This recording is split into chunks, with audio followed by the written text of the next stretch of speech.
D'après un sondage qui vient d'être réalisé en Yougoslavie, Slobodan Milosevic est tenu pour responsable de la guerre par 69% des personnes interrogées. Mais cette enquête d'opinion fait apparaître que le président yougoslave reste le personnage le plus populaire du pays. Et dans le même temps, l'opposition, qui pendant la guerre était restée plutôt discrète, est aujourd'hui renforcée. Des figures émanant de la société civile et de l'Église orthodoxe ont désormais rejoint les mouvements d'opposition. L'analyse de notre envoyé spécial à Belgrade, Gérard Grisbeck. Le siège de l'Église orthodoxe a gardé toute sa sérénité.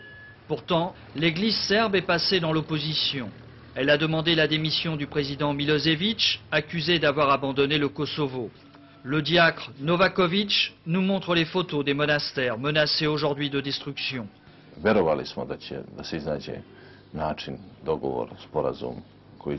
On a cru que le pouvoir arriverait à signer un accord permettant aux Serbes du Kosovo de vivre et de rester sur place.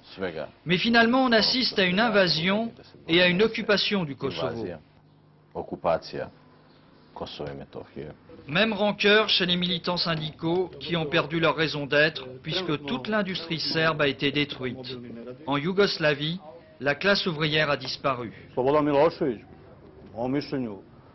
Le président Milosevic et tous ceux qui le soutiennent sont la cause de tous nos malheurs. Ils doivent donc partir. Une ville de Serbie a connu une expérience démocratique pendant les bombardements, c'est la ville de Čačak. Là s'est créé un parlement démocratique rassemblant toute la population hostile à la guerre et au président Milosevic.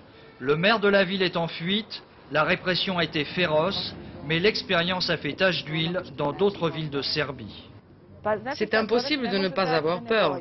Si tu habites dans un pays dans lequel le pouvoir est capable d'entraîner toute la population dans une guerre contre le monde entier, alors forcément tu te poses la question. Tout peut m'arriver maintenant.